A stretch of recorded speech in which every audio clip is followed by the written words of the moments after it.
From the death of a legend to David slaying Goliath. These are the most emotional rugby moments.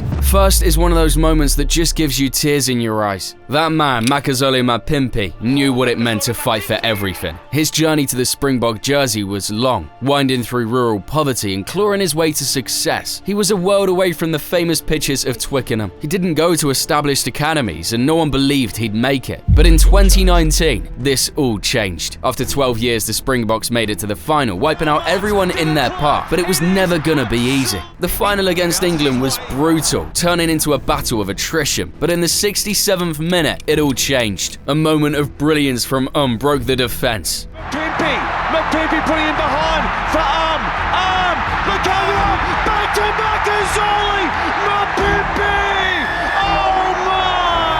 Oh my! Could have finished it, but he did something incredible, popping the ball back to Mapimpi, who crashed over the line. It wasn't just a try, it was a statement, burying decades of controversy. He crashed over for the Springboks' first ever try in a World Cup final.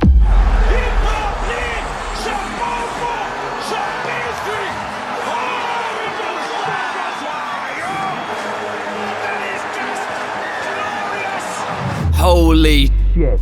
The tears from that moment defied every roar, every chant, and proved that the boy from the rural Eastern Cape had finally made it. But from the jubilation of victory to heartbreaking defeat, France proved that even giants can fall. The year is 2007. The mighty All Blacks dominated all season long. They were clear favourites heading into the World Cup, but the stigma stood. The All Blacks cannot win the World Cup. Chokers are what they were called. I think he's going to be on the bench here. Here's McDonald. He's got a bit of space. Now has he got support?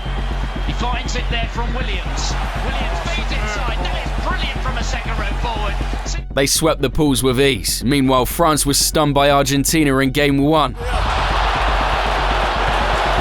Argentina have got a chance to counter-attack. He's away. Argentina are going to score the first try of this World Cup through Goliath. That try didn't stun Paris. It set up one of the greatest games in rugby history. A quarter-final, France versus New Zealand. Madness as the two sides nearly come to blows, but France accepted the challenge. Setting it up again, Carter comes across to go left. Oh, but nobody wanted the power. Sivivatu, now they've suddenly got men over. They do this so well. Putting it away was William. The All Blacks got going. McAllister went over first, but France retaliated before Soyalo crashed over in the 63rd minute, giving New Zealand a 5-point lead with just 15 to go. Then, this happened. Oh, and in comes Damian Traoré, using his pace. Well, it might have been a touch forward, but he got away with it. Michelak, then pass inside, and Josian. Incredible! Traoré broke the line, popped it to Michelak, adding the finishing touches for Josian to crash over the line. The All Blacks were shattered, and despite the pass later being ruled forward, the try stood, and the All Blacks were out. We tried to prepare as such, you know, we've been in big matches before, and you know, these guys play a lot of rugby, but you know, big matches is where you got to play. Everyone's got to stand up, and perhaps as a team today, we were a second best team. You could feel the pain in the GOAT's face, but 4 more years. That's what it took for the All Blacks to turn it around. They've just got to kick it out. And the All Blacks are the world champions for the second time. Exacting revenge on Les Bleus in spectacular fashion. And as one nation celebrated something historic, another one was preparing for the inevitable, painful end of a man who defied a generation. The scary thing about rugby is that players constantly face the possibility of death, but it never happens on the field. But what happens when a legend, a man who was the greatest of his generation, is hit with something not even medical professionals can fix? That man is Joost van der Westhuizen. Joost wasn't just a star, he was a hero, someone every South African wanted to be and every kid idolized. He won the World Cup in 1995, led the Springboks in 2 more, and as number 9, he became the best try scorer in Springbok history. But retiring from the game in 2003 opened up another dark chapter, one so bad that no person on earth ever deserves it. And in news just in, Springbok legend Joost van der Westhuizen has been admitted to hospital in a critical condition. As fate would have it, Joost was diagnosed with one of the rarest diseases on the planet, and worst of all, there is no cure. The former Bok legend was diagnosed with motor neuron disease. It's a terrifying disease that brings a death sentence with it.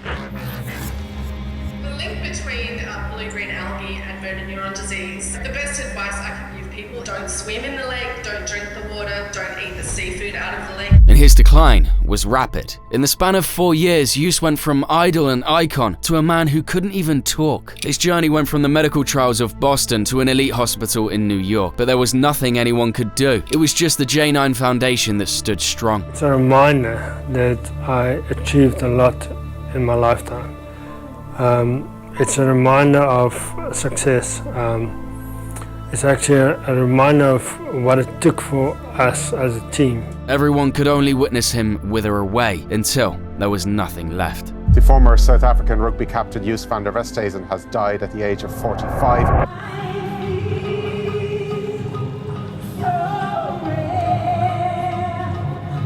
A legend had fallen.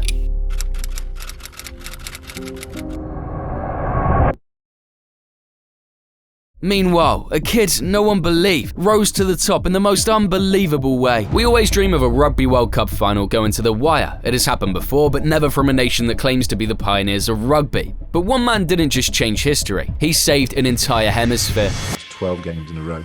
And if we'd said in 1997 England would beat the Southern Hemisphere teams 12 times in a row, home and away, and in a World Cup, and in the World Cup final, people would have thought you mad. And that's exactly what happened. It all began in 2002 when a young Jolly Wilkinson cemented his status as the new English talisman. Going from loss after loss, Wilkinson and his educated left boot proved that England could perhaps be a threat, but not being one of the Southern Hemisphere giants, no one gave them a shot. England packed their bags and headed down under. They immediately rocked the pool stages, dismantling the Springboks and even putting up 111 points against Uruguay. Then came Wales, an easy win, followed by France, not so easy. But Wilkinson booted them out the park. Everything led to one game, the Rugby World Cup final, Australia versus England. The stakes were enormous. Australia had the home ground and Sydney was buzzing. Robinson slipping over. Good pressure from the Australians on halfway. England opened the scoring. Australia responded as Johnny and Flatley's boots traded penalties. After 80 minutes, nothing to choose between the two teams. Extra time, and the scores remained tight. But in the 117th minute, the unthinkable happened. Staying composed here. Wilson still in place for the drop goal. Australia come back. Here it is for Johnny. Has he done it? He sure has. Heartbreaker for the Wallabies. Devastation for the Wallabies as silence befell the Stadium Australia. And just seconds later, has snatched it away from the Wallabies. Is this it? And England has joined Sir Alf Ramsey's Immortals of 1966. They did what no Northern Hemisphere side has ever done, win the World Cup, turning ordinary players into legends. So the Roses celebrated as another hero went through hell. They say he is the man who turned rugby professional, the man to look more like a tank than a human being. This is the great Jonah Lomu, standing 6'5" and 275 pounds at his peak. Lomu wasn't just another monster, he had the wheels to outrun the speedsters. And if that didn't work, he was going through you. Just ask England. This is the big man, Lomu. He's still on his feet. Lomu could score. That's a great try for New Zealand. Lomu was an absolute powerhouse on the rugby pitch, and no one dared stand in his way. He even holds the record for the most tries in a Rugby World Cup. But behind the power and joy was a man hiding a devastating secret. I said, Jonah, I want to help you. And he was actually really excited. He was really excited. We were both excited at the fact that I had made this decision on my own to see if I could give him my kidney. You see, Lomu was diagnosed with a rare kidney disease, nephrotic syndrome. He had been nurturing this since his debut in 1995, but it never stopped him. However, 2003 proved to be his final hurrah as he retired from the game. This also gave the big man time for a kidney transplant a year later. Yet, it didn't seem to change his fate. Despite enduring this for another 12 years, in 2015, the unexpected happened. All Blacks great Jonah Lomu, who revolutionized wing play to become rugby's first global superstar, has died early this morning in Auckland at the age of 40. That was terrifying to see. A man in his prime with so much to live for, cut down by his own body.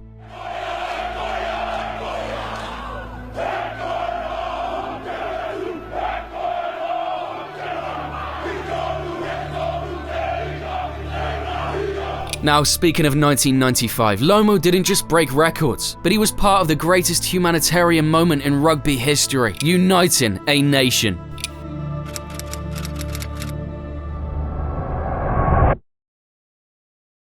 If England winning in 2003 was incredible, what happened in 1995 didn't just change the world, it changed a nation forever. Since the late 1940s, South Africa had a policy that was so bad it made modern politics seem like a joke. Then in 1990, facing years of boycotts and international sanctions, the unthinkable happened. After 27 years, his head was high and his fist was clenched.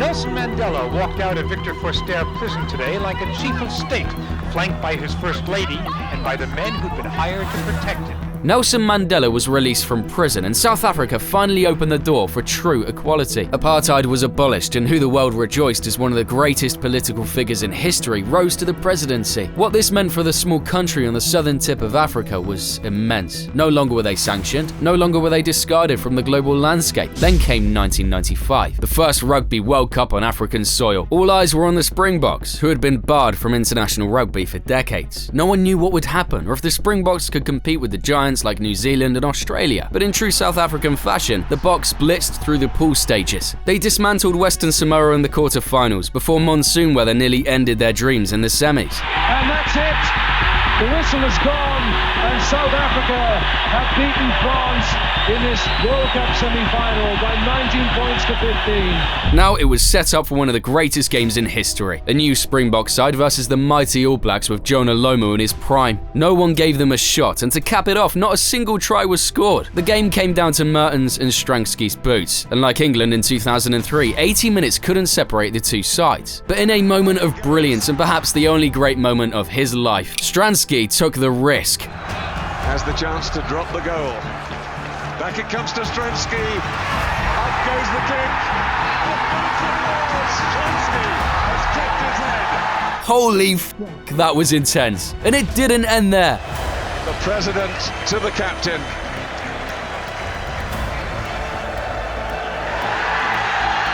There it is. Francois Pienaar. That single moment didn't just change everything, it unified a nation, transforming South Africa into a democracy. Thank you, Nelson. May your soul rest in peace. But as the Springbok celebrations faded 4 years later, France was looking to make a statement, one that broke the hearts of the All Blacks again. 1999 takes us back to the fourth iteration of the Rugby World Cup. Again, there were two teams everyone expected to be in the final. In fact, the hope was that the All Blacks and Wallabies would finally make it. New Zealand dominated the pool stages, so did Australia. It was set up for two perfect semi-finals. First, there was Australia and South Africa, a game that went to extra time, and in a moment of brilliance, Larkham did the unthinkable. Regan, drop goal from Larkham. Up it goes. Could you believe it? The man who had never landed a drop goal in his life just shattered the hearts of a nation. But it was just the start of drama on this fateful weekend. In the second semi-final, Les Bleus met the All Blacks. Everyone believed it would be a New Zealand versus Australia final. In fact, the All Blacks even led the game by 14 points. Then came the greatest comeback ever. In the second half, the elastic snapped. France were on another planet, led by the outrageous flair of Christophe Lamison. France played dizzying, unstructured rugby full of audacious offloads and run-in lines. They're like terriers in those rucks at the moment. Dominici, he's going to go in. Dominici scores for France. They take the lead. Scores mounted in a blur. Try, conversion. All the All Blacks could do was stand and watch as their lead withered away. When the final whistle went, the All Blacks stood speechless. This wasn't rugby brilliance, but artistic genius, and hope was set for the final. Could France beat the Wallabies? Oh, Regan looking the wrong way, then going himself. Warren, Finnegan, right in the corner. It wasn't to be. The Wallabies dominated and became the first nation to lift the Webb Ellis Cup twice. Now that was crazy, but what does it feel like to be part of a team that breaks a record standing longer than a century? For 111 years, the record stood firm. Ireland had never defeated the All Blacks. It was an accepted narrative. Ireland plays New Zealand and the All Blacks emerge as victors. Every attempt, no matter how close they got, the All Blacks just had a little more in the tank. But this time it was different. A neutral field, a neutral stadium, and a country that barely understands the game game. From the first whistle, something in the Chicago air felt different. Ireland weren't just coming to play, they wanted to make a statement. And by the end of 43 tries left the All Blacks asking, what the fuck just happened? But it takes a lot more than that to beat the world champions. A 4-point lead was the only thing the Irish had left. We watched the game through our fingers, knowing the All Blacks' comeback was inevitable. Here's Heaslip. Well, he picks it up quickly and off he goes. Drops it off the Henshaw! Moments later, the ball came out. Henshaw crashed over to seal the deal. Soldier Field erupted in glee. But not all heart-touching moments happen in the game. Sometimes it's what players do when the game is over. Rugby isn't just about winning or losing. Sometimes it's a gesture from a player to a fan that changes someone's entire life. It's 2015 and New Zealand is once again dominating. They had just beaten France 4 years earlier in one of the greatest finals ever. But this year was different. New Zealand stood on the edge of becoming back-to-back world champions. They blasted everyone. Standing between them and glory was one game. The game I've been dreaming of my entire life. The All Blacks versus Australia in a World Cup final. It wasn't much of a final after 60 minutes when the All Blacks went on a rampage. All of this still without the injured Reed. Nono again, Savia! Famous concentrating eyes of Dan Carter and that famous boot as well. Comfortably sealing the victory. Sonny Bill Williams still looking to play. The All Blacks, still the kings of world rugby. It is what happened after the final whistle that made your heart melt as the confetti rained down and the stadium vibrated with celebration. One man never forgot his humanity.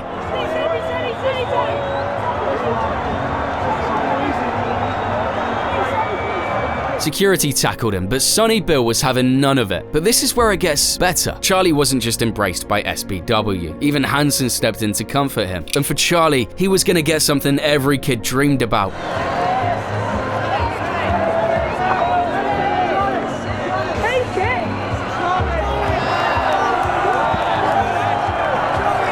A prize some people never get to win, but to Sonny Bill, it didn't matter. In a heartbeat, he handed his gold medal to the kid before helping him back to his parents. If I was a kid, I think I'd shit myself. At least not as much as when a nation wanted to burn their own rugby jerseys. Japan is just a small island in the east. They have endured the worst of the worst in rugby. Strachan, Cullen, Osborne, Eric Rush.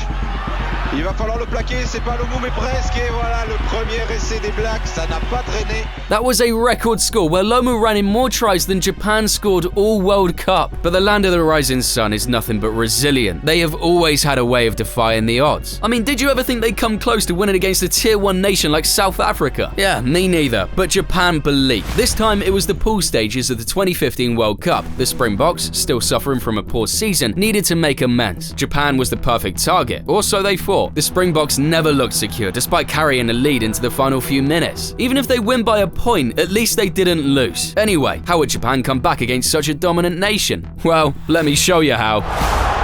Saved the try. Tatakawa. Murphy! Here we go! I bet you never saw that coming. Michael Leach in the dying minutes crashing over. Japan had just defeated the mighty Springboks. Eventually, both sides would fail to make it to the semi-finals, where the All Blacks would win their 3rd World Cup final. So, what just happened? Are you as shocked as I am? Maybe just take a minute to recollect yourself. And if you think these moments were jarring, wait until you see what happens when rugby players lose control. I'm not talking about brilliant tries, but fists flying like a Saturday night UFC special. Check out this video next, and as always, thank you for watching.